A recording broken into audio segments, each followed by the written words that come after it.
Your YouTube or podcast description is more than just putting what it's about and just putting some random links to other sites. You really need to put more that's really gonna bring that video or podcast to life. So what can you do to make your descriptions and for podcasts and YouTube more lively and actually like entice people to actually read it?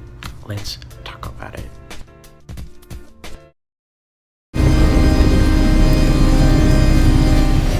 What up, writers? Welcome back to my channel where I teach you to embrace your wellbeing and evoke writing. Yes, we added a new intro screen.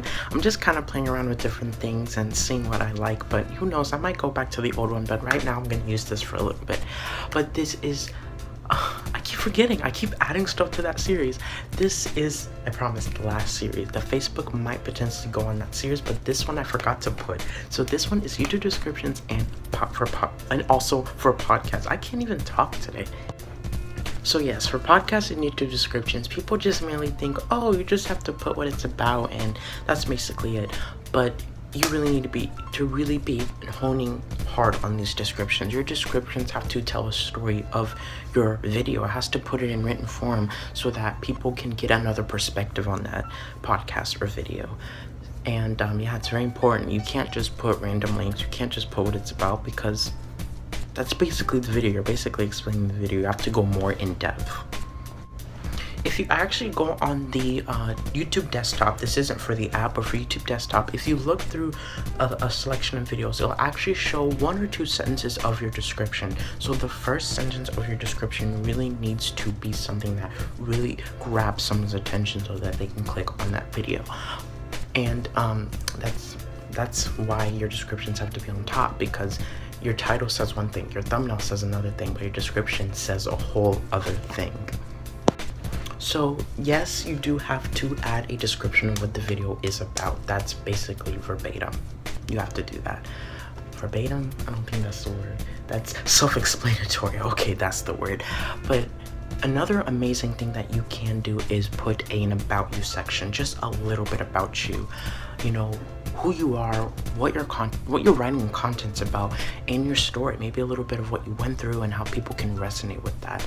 That helps people to connect with you further and even support you on your other sites. And you can, after that, you can link your other sites. But like I said, I'm all about that storytelling. So if you can somehow in that story talk about how, oh, I have this podcast, I have this, I have that, you know, in the podcast section. You can even put this on your podcast section too. Have a little about me section, and you can just say, oh, through this and through that and through this platform, I can use it to help people. That helps you to be a better storyteller than just putting your links in one separate section. But if it doesn't manage to fit, don't be mad at yourself. You can still put those sections, but explain what the reason why they should leave the platform to go to that site. Yeah, I'm actually going to be really reworking my podcast and YouTube descriptions. I'm just practicing. But the next step is to, not a lot of people do this, but to write out your steps in written manner. This is very, very important. Not only if people don't feel like watching the video, they can just read the steps out there. And you have to be inclusive to those hard of hearing and deaf communities. Don't leave them out of the question. They need to have a say in watching your video. So please put the steps.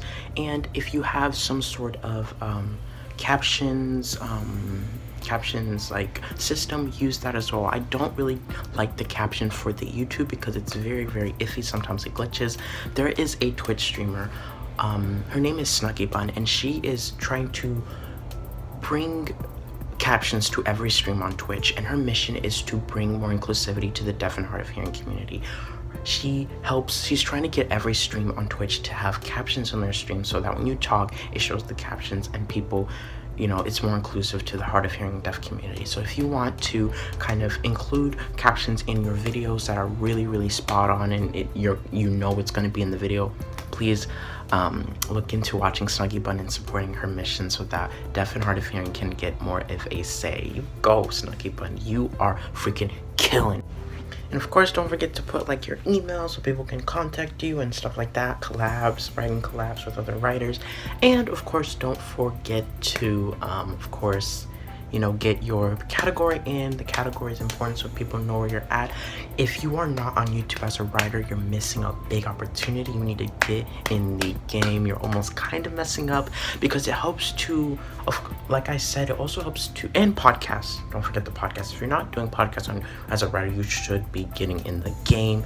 It really helps to verbalize your writing and verbalize who you are. So it's very important to really consider doing YouTube and podcasts as a writer if you want to really, spread your mission out there, spread who you are, and really kind of just impact people in different ways and kind of spread your impact across all platforms and all spaces. So this is the last, kind of the last video to our series. I hope it helps. I hope it really gives you the knowledge you need to really write on any platform and be a non-writer. I truly believe everyone's a writer. If you're writing, you're a writer. That's my belief. But if you want to connect with me more and kind of just make more friends, please join our Discord. It is down in the link below. And of course, don't forget to subscribe, hit the notification bell so you can get videos a few times a week. And don't forget to click the next video if you want to keep on learning. And I'll see you in the next one. Bye. Every new episode, the new wave, I guess.